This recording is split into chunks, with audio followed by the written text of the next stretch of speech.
ನಾರಾಯಣಂ ಅತ್ಯುದ್ಧೃತ ವಿದೋಷಸುಖಮಹಾಜ್ಞಾನೈಕತಾನಪ್ರಭಾ ಸರ್ವಪ್ರಾಭವಶಕ್ತಿಭೋಗವಿಲಸತ್ ಸಾರಾತ್ಮ ದಿವ್ಯಾಕೃತಿಂ ತಾನ ನಿರೋಧ ನಿತ್ಯನೀತಿ ಜ್ಞಾನಪ್ರಕಾಶಾವೃತಿ ಆಂತಾಮೋಕ್ಷವಿಮೋಕ್ಷದಂ ಹರಿಮಜಂ ನಿತ್ಯಂ ಸದಾ ಉಪಾಸ್ಮಹೇ.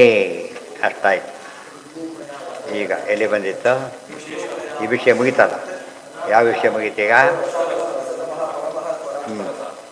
ಬದಲಿಗೆ ಅಷ್ಟಮ ರಸ. 8 ರಸಗಳು ಯಾವುದು? ಪ್ರಶ್ನೆ. 8 ರಸಗಳು ಯಾವುದು? ಅಷ್ಟಮ ರಸ ಯಾವುದು? ಈ ರಸ ಯಾವುದು? ಮಧ್ಯದ ರಸಗಳು ಯಾವುದು? ಎಷ್ಟು ಪ್ರಶ್ನೆ ಕೇಳ್ಬೋದು ಅಷ್ಟರ ಮೇಲೆ? ಅಷ್ಟು ಕೇಳ್ಬಿಟ್ಟು ಬರೋದೇ ಇಲ್ಲ. ಅದನ್ನು ಕೇಳೋದಿಲ್ಲ. ಅಷ್ಟು ಪ್ರಶ್ನೆಗಳಿದೆ. ಅದು ತಿಳ್ಕೊಂಡು ಏನು ಮಾಡಬೇಕು? ಅದಷ್ಟು ಯಾರನ್ನು ಹೇಳ್ತಾರೆ? ಅದಿಷ್ಟು ಹೇಳಿದರು. ವಿಶೇಷಾತ್ ಪ್ರಾಣ ಸಂಯುಕ್ತ ವಾಕ್ ಹೃಗಿತ್ಯಭಿಧೀಯತೆ. ಇನ್ನು ತುಂಬ ಡೀಟೇಲ್ಸ್ ಹೇಳ್ತಾರೆ. ಪೃಥ್ವಿ ಅಂದರೆ ಏನು? ಈಗ ಒಂದು ಸ್ಟೇಜ್ ಅರ್ಥ ಮುಗೀತೀಗ. ಪೃಥ್ವಿ ಅಂದರೆ ಏನು, ವಾಕ್ ಅಂದರೆ ಏನು, ಇವೆಲ್ಲ ಎಕ್ಸ್ಪ್ಲೇನ್ ಮಾಡ್ತಾರೆ. ಅದು ಯಾತಕ್ಕೆ ಮಾಡಬೇಕು ಅಂದರೆ ಇವೆಲ್ಲ ತತ್ವಗಳಾದವು ಅಷ್ಟೇ. ತತ್ವಾಭಿಮಾನಿಗಳನ್ನ ಹೇಳಬೇಕೀಗ. ಅವ್ರು ಯಾರು ಅಂತ ಹೇಳ್ತಾರೆ. ಪೃಥಿವ್ಯಾ ಸೋಮವರುಣಯೋಶ್ಚ ಔಷಧ್ಯದೇವತಾತ್ವೇನ. ಪೃಥ್ವಿಗೆ ಇವರು ಪೃಥ್ವಿ ಅಂದರೆ ಪೃಥ್ವಿನೇ, ಭೂದೇವಿನೇ. ಭಾಷ್ಯ ಭಾಷ್ಯ ಭಾಷ್ಯ ಉಪನಿಷತ್ತಲ್ಲ, ಭಾಷ್ಯ ಇದು. ಲಿಂಗ ಬಂದೆ. ಲಿಂಗದೇವತಾತ್ವೇನ ಪ್ರಸಿದ್ಧೇ ಋಗಾದೀನಾಮೇ ವಿಮರ್ಶ್ಯ ಕ್ರಿಯತೆ ಕತಮಾ ಋಕ್ಕಿತ್ಯಾದಿನ ತಜ್ಞಾನಸ್ಯ ವಿಶಿಷ್ಟಫಲತ್ವಾಚ್ಚ ವಾಚಶ್ಚ ಸರಸ್ವತೀತ್ವೇನ ಪ್ರಸಿದ್ಧ ಏನಾಯ್ತು? ಪ್ರಸಿದ್ಧ ಅರ್ವಾಗ್ ರುಚೈ ಐಕ್ಯಾಚ್ಯ ವಿಮರ್ಶ್ಯ ಕೃತಃ.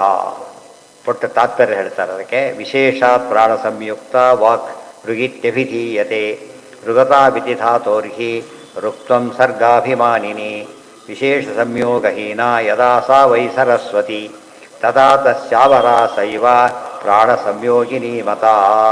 ಒಂದೊಂದೇ ದೇವತೆ ಹೆಸರು ಹೇಳ್ತಾ ಬಂದರು. ಕೊನೆಗೆ ವಾಯು 2 ಭಾಗ ಇದೆ. ವಿಶೇಷ ವಾಯು ಬರೀ ಸರಸ್ವತಿ, ಪ್ರಾಣ ಸಮೇತ ಸರಸ್ವತಿ. ಇದರಲ್ಲಿ ವಿಶೇಷ ಇದೆ. ಇದರಲ್ಲಿ ಪ್ರಾಣ ಸಮೇತ ಸರಸ್ವತಿ ಭಾರಿ ಮಹತ್ವ ಇದೆ ಅಂತ ಹೇಳ್ತಾ ಧನ್ಯಾಚಾರ್ಯ ಉಪಾಖ್ಯಾನ ಬಂತಲ್ಲ, ಮಹಾಭಾರತ ಹರಿವಂಶದಲ್ಲಿ ಬಂದಿದೆ. ಅದರಲ್ಲೂ ಕೂಡ ವಿಶೇಷವಾಗಿ ದೇವರ ಸಮೇತನೇ ಉಪಾಸನೆ ಮಾಡಿದರೆ ಭಾರಿ ಶ್ರೇಷ್ಠ. ದಕ್ಷಿಣಾಭಿಸ್ಸಾಕಂ ಅಂತ ಹೇಳ್ತಾರೆ. ಅದೇ ರೀತಿಯೇ ಇವರು ಪ್ರತ್ಯೇಕ ಉಪಾಸನೆ ಮಾಡೋದರಿಂದ ಫಲ ಕಡಿಮೆ, ಕೆಟ್ಟ ಫಲ ಕೆಲವೊಮ್ಮೆ. ಆದರೆ ಹೇಗೆ ದೇವರ ಸಮೇತ ಲಕ್ಷ್ಮೀ ಉಪಾಸನೆ ಮಾಡಬೇಕು, ಹಾಗೆ ಸರಸ್ವತಿ ಆರಾಧನೆ ಹಾಗೆ ಮಾಡಬೇಕು. ಪ್ರಾಣದೇವರ ಸಮೇತನೇ ಮಾಡಬೇಕು. ವೆರಿ ಸಿಂಪಲ್ ಆಗ. ಸರ್ವಮೂಲ ಇಲ್ದೇ ಬೇರೆ ಯಾವುದು ಓದಿದ್ರು ಪ್ರಾಬ್ಲಮ್ ಬರುತ್ತೆ ಅಂತ ಅರ್ಥ.